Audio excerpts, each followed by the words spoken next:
शनिदेव और स्वामी के मध्य कुछ वाद विवाद हो गया था, जिस कारण स्वामी चंद्रलोक से कहीं दूर चले गए। शनिदेव की दृष्टि का आंशिक प्रभाव पड़ चुका है उन पर। पूर्ण शनि दशा का योग भी आने वाला है उन पर। माता, देवर्षि नारद जी ने मुझे इस बारे में बताया था, किंतु शनिदेव की दृष्टि ऐसे क्यों हो गई? वो उसके कारण किसी को देख भी नहीं पाते होंगे। पुत्र हनुमान, शनिदेव की पत्नी ने स्वयं ही उन्हें ये शाप दे दिया था। क्या शनिदेव जैसे न्याय के देवता के साथ ऐसा अन्याय हुआ? कैसे हुआ ये? मैं बताती हूँ पुत्र हनुमान। बहुत समय पूर्व की बात है। एक दिन शनिदेव की पत्नी चित्रधांशा अपने भवन में बैठी श्रृंगार कर रही थी।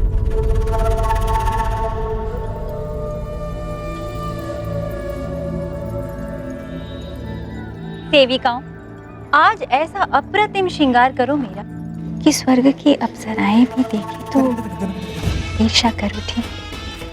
चित्रधांशा से और स्वामी की नजर उठे तो हटे ना चित्रधांशा के मुखड़े से। ऐसा ही होगा महारानी। कहीं ये ना हो कि आप स्वयं ही ईर्ष्या कर उठे, स्वयं से ही।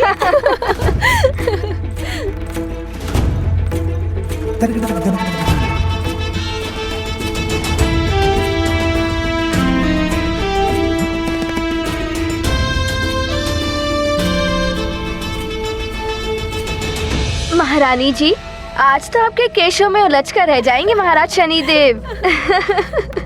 तन सुंदर, मन सुंदर, नैन सुंदर। महारानी जी, पद्मिनी हो या चित्रुणी, आपके रूप के समक्ष सभी लजा जाएंगे आज। महारानी चित्ररथांशा, मुझे तो भय है कि यदि एक बार महाराज शनिदेव की दृष्टि आपके मुखड़े पर पड़ी तो कहीं अपना सद्बुद्धि ना खो बैठे।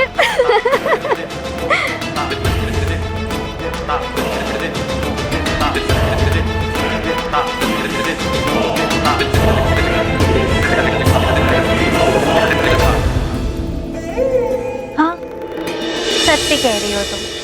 मुझे तो स्वयं से ईर्ष्या हो रही है। स्वामी भी देखेंगे तो मंत्र मुग्ध हो जाएंगे।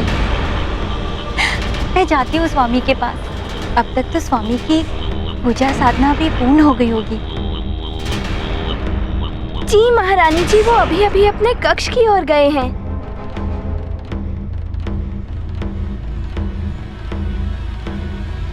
ओम विष्णवे नमः।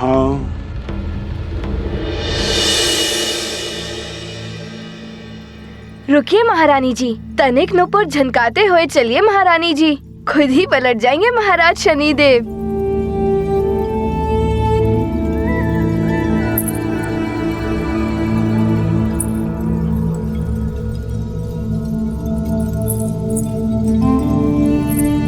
ओम विष्णवे नमः।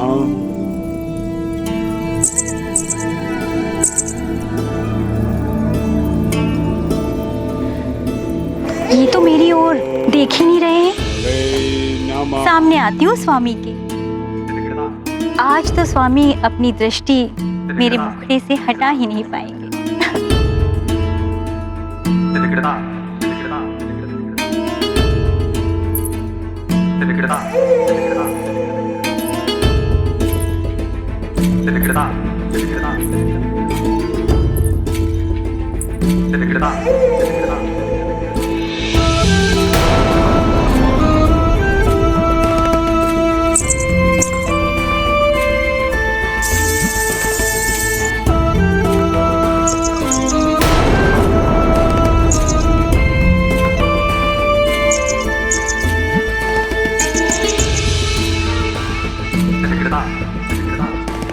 कोई प्रतिक्रिया नहीं।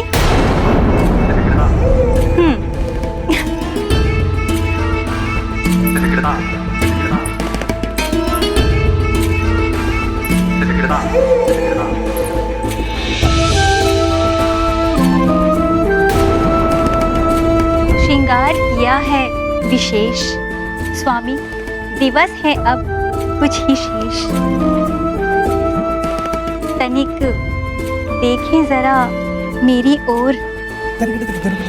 ओहो स्वामी, कहाँ लीन हैं आप? एक बार तो दृष्टि उठाकर देखिए।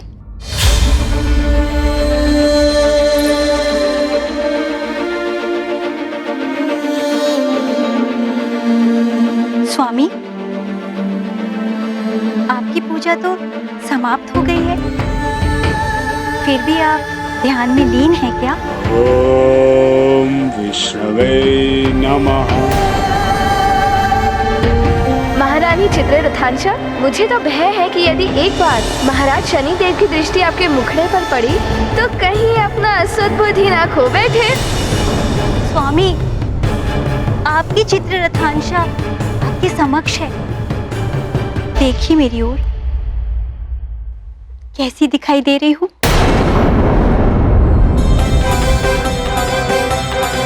स्वामी, स्वामी, मैंने आपके लिए आज ये विशेष श्रृंगार किया है, एक बार दृष्टि डाल दीजिए अपनी मेरी ओर। आपको कुछ सुनाई दे रहा है स्वामी? मैं कब से पुकार रही हूँ आपको। स्वामी, मेरी ओर दृष्टि उठाकर तक नहीं देखा आपने। आप मेरे सौंदर्य का अपमान कर रहे हैं। व्यर्थ हैं आपके ये नेत्र जो आप अपनी प्रेममयी स्त्री की ओर भी ना उठा सके। अब से आप मेरी ओर तो क्या, किसी अन्य की ओर भी अपनी दृष्टि उठाकर नहीं देख सकेंगे। मैं चित्ररथांशा आपको श्राप देती हूँ।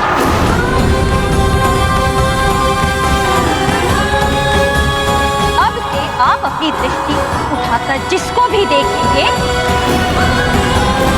उनका नाश हो जाएगा, नाश हो जाएगा, नाश हो जाएगा, नाश हो जाएगा, नाश हो जाएगा, नाश हो जाएगा। प्रभु भक्ति की अद्भुत माया, लीला कोई समझ न पाया। नारायण के ध्यान में खोए, शनि पर कुपित भामिनी होए। ऐसे शाप का क्या हो पाए, शनिदेव हो गए निरुपाय। भक्ति और शांति बने संताप, पत्नी कोप सदा अभिशाप। ये तो बहुत ही अनुचित हुआ शनिदेव के साथ। हाँ पुत्री, शनिदेव की दृष्टि का प्रभाव बहुत ही कष्टकारी होता है। जब इन पर उनकी पूर्ण तरह से दृष्टि का प्रभाव पड़ेगा तो न जाने क्या होगा। स्वामी, शनिदेव की पत्नी ने शनिदेव को इस प्रकार का श्राप देकर सबके साथ साथ स्वयं के लिए भी संकट उत्पन्न कर लिया। हाँ प्रिय, पति पत्नी दाम्पत्य जीवन रूपी रथ की दो धुरी हैं। किसी भी प्रकार से यदि एक धुरी को क्षति पहुंचती है तो रथ लड़खड़ा जाता है।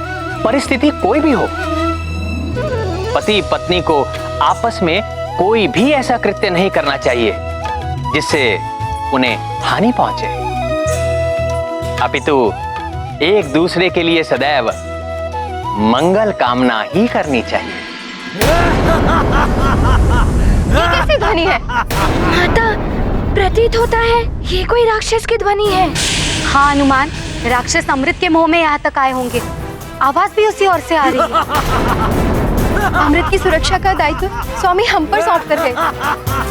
यदि अमृत इन राक्षसों के हाथ लग गया तो इस संसार के लिए बहुत बड़ा संकट उत्पन्न हो जाएगा। माता, आपका पुत्र हनुमान है ना? हनुमान के रहते इस अमृत को कोई स्पर्श भी नहीं कर सकता।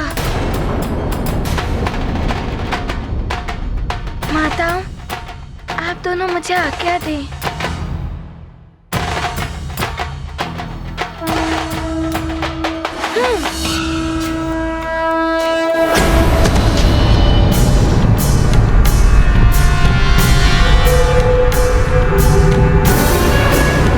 वो सो रखा है अमृत कलश, चलो। रुक जाओ राक्षसों, आगे मत बढ़ना, अन्यथा तुम्हारी मृत्यु निश्चित है। मृत्यु हमारी नहीं तुम्हारी होगी मूर्खों। तुम तो क्या, तुम्हारे चंद्रदेव भी हमें नहीं मार सकते। हट जाओ हमारे मार्ग से। आक्रमण!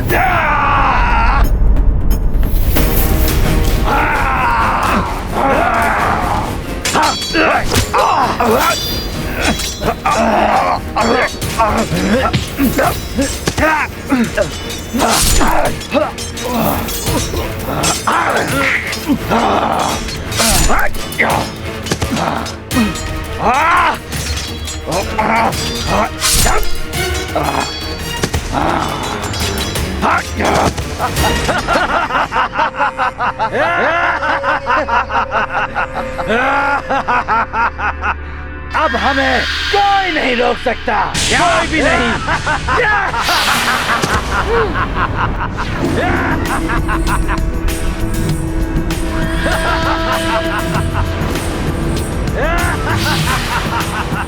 हनुमान रोकेगा तुम सबको।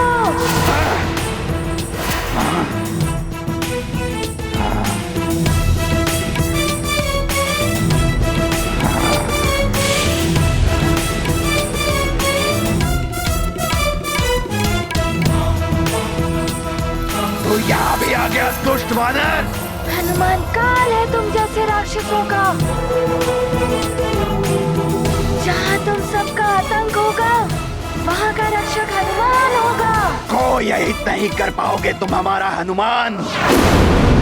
हमें तो मात्र नर रूपी नारायण ही मार सकता है, अन्यथा कोई नहीं।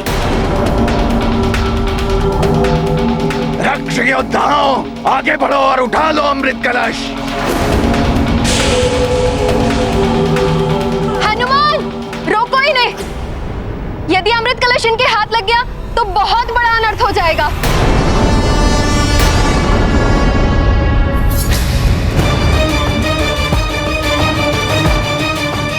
प्रतीत होता है शनिदेव पीछा कर रहे हैं।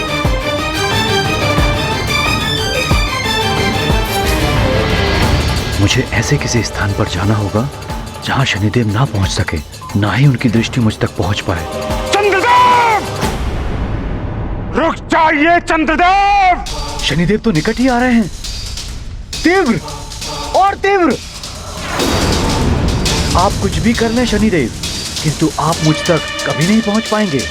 चंद्रदेव, आप देवता हैं। इस भांति पीठ दिखाकर भागना देवों को शोभा नहीं देता। रुक जाइए!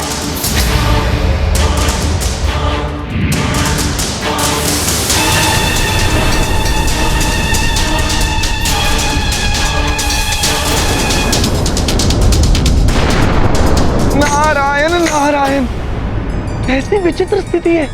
दृष्टि के विनाश की किसी को चिंता ही नहीं है। एक देव ने अभिमान किया तो एक देव कुपित हो उठे और दुष्परिणाम भोगना पड़ रहा है सृष्टि को। नारायण नारायण।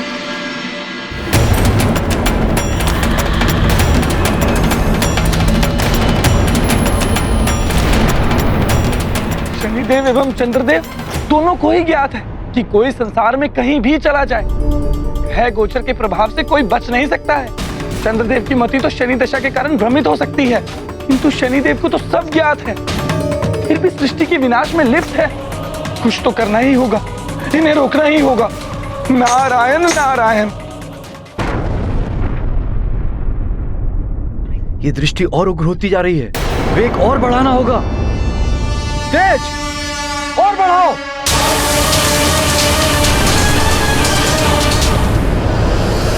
द्वारिकाधीश, इतनी बड़ी भूल तो चंद्रदेव ने नहीं की कि शनिदेव उन्हें प्रताड़ित करने के लिए इस प्रकार पीछे पड़ गए।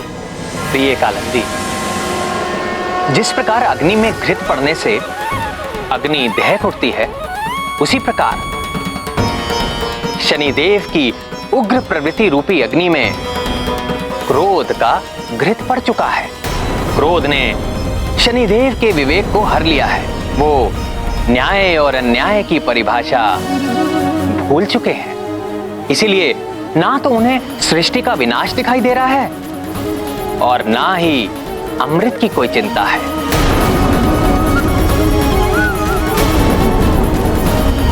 शनिदेव को तो मात्र इतना ही दिखाई दे रहा है कि चंद्रदेव को दंडित करना है। न्याय मात्र दंड देना ही नहीं होता, सबका हित देखकर क्षमा करना भी न्याय है।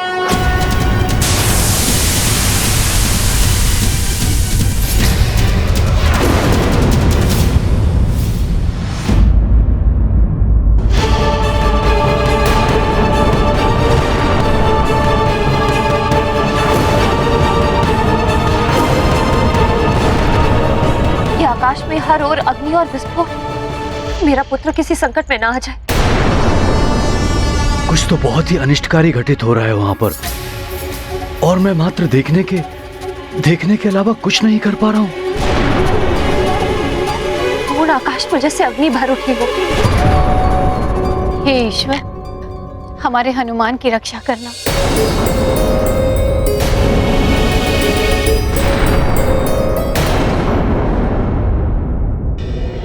नारायण नारायण। देवर्षि, आप प्रणाम। देवर्षि। शनिदेव, ये आप क्या कर रहे हैं? ये अनुचित है। अनुचित तो चंद्रदेव कर रहे हैं देवर्षि। क्या इस भांति भागना देवताओं को शोभा देता है? शनिदेव, चंद्रदेव आपकी दृष्टि के आंशिक प्रभाव के कारण ये सब कर रहे हैं, किंतु आप तो स्थिति से परिचित हैं। देखिए देखिए किस प्रकार सृष्टि का विनाश हो रहा है। यदि आप देवताओं के विवाद का लाभ उठाकर असुर अमृत ले गए तो बहुत बड़ा अनर्थ हो जाएगा। बस देवर्षि, यदि ये बात आप चंद्रदेव को समझाएं तो उचित होगा। यदि वो इस प्रकार भागते नहीं तो सृष्टि का विनाश नहीं होता। चंद्रदेव ही दोषी है इस सब के लिए, और अब उन्हें मेरे कोप से कोई नहीं बचा सकता। प्रणाम। नारायण नारायण। शनिदेव कुछ समझना नहीं चाहते, और चंद्रदेव ने तो त्रिदेवों की बात भी नहीं सुनी। मुझे कुछ और ही करना होगा। नारायण नारायण।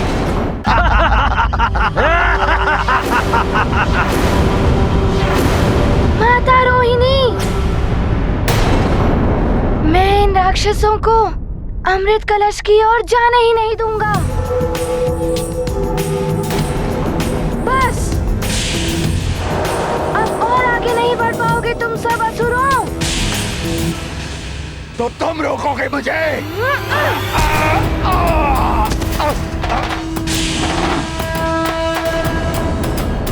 दुष्ट वानर, मैं तुझे छोड़ूंगा नहीं।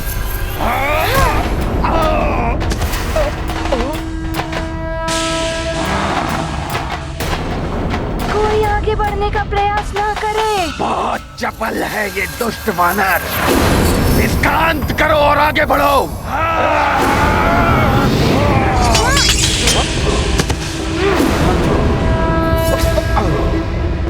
मैं यहाँ हूँ।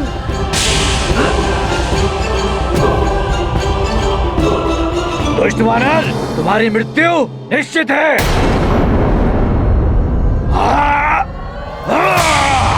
हनुमान!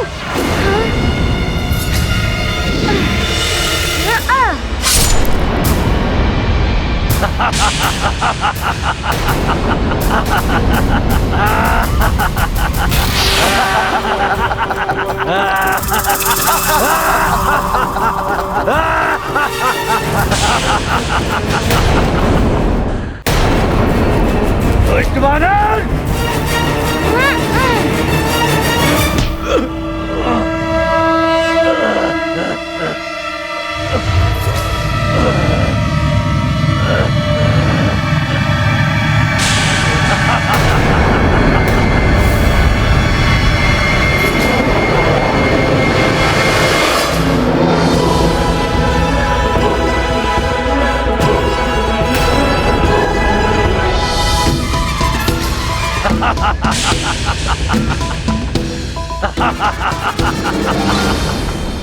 मेरा अंत तुम्हारे वश में नहीं है वानर।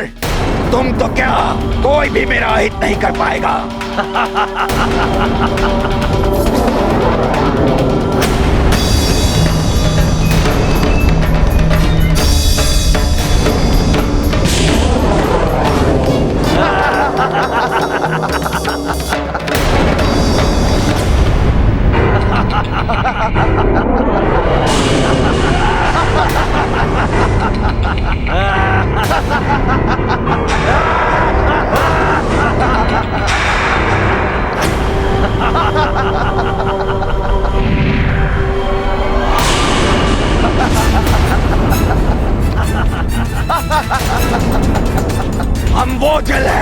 जिसे कोई काट नहीं सकता। हम वो वायु हैं जिसके कोई टुकड़े नहीं कर सकता। हे महादेव, हे भोलेनाथ, मेरा पुत्र अपनी माँ के व्रत को पूर्ण करने के उद्देश्य से चंद्रलोक की ओर गया है, तो न जाने वहाँ क्या घटित हो रहा है। मेरे पुत्र की रक्षा कर, उस पर कोई संकट ना आ जाए, वो सकुशल हो। चिंता मत करो अंजना, तुमने हनुमान के लिए ही व्रत रखा है। ईश्वर सदैव उसकी रक्षा करेंगे। और वैसे भी हनुमान बड़े बड़े संकटों पर विजय पाकर लौटा है। अपना समय नष्ट मत करो वानर, चले जाओ यहाँ से।